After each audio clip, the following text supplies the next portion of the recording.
अगर आप रोज़ाना ये वीडियो देखें तो it can change your life, आपकी ज़िंदगी बदल सकती है। अर्ल नाइटिंगेल का ये बहुत मज़े का कॉन्सेप्ट है, स्ट्रेंजेस्ट सीक्रेट इसका नाम है। और वो ये है कि हम जो कुछ भी हैं, जहाँ भी हैं, वो हम अपने ही ख्याल का बेसिकली एक मजमुआ है। जहाँ भी हम हैं वो एग्जैक्टली हम वहीं होना चाहते थे, चाहे हम इस बात को समझें या ना समझें। हमारे ख्याल और हमारी सोच ही हमारा मुस्तकबिल, जो मैं आज सोचती हूँ अगले महीने सोचूंगी, अगले साल सोचूंगी, वही मेरा मुस्तकबिल बन जाएगा। सो हम बेसिकली अपने मुस्तकबिल को बुनते हैं अपने ख्वाबों के अंदर, हमारे ख्याल ही हकीकत बनते हैं। अब क्या ऐसे 5 पॉइंट्स हैं जो आप कर लें तो आप ज़िंदगी में कामयाब हो सकते हैं इस कॉन्सेप्ट के अकॉर्डिंग। सबसे पहले तो जो हम सोचते हैं वो हम बनते हैं, ये तो जैसा गुमान पाएंगे वैसा ही होगा।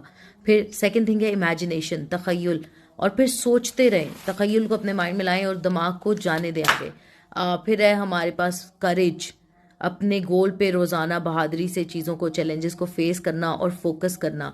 फिर हमारे पास आता है 10% सेव और बाकी इन्वेस्ट कर दिए। जो भी आप अर्न करें उसमें से आपने 10% हमेशा सेव करना है, इन्वेस्ट करना है। एंड 5 अमल करना है। अमल से ज़िंदगी बनती है जन्नत भी जहन्नुम भी, ये खाकी अपनी फितरत में न नूरी है न नारी है।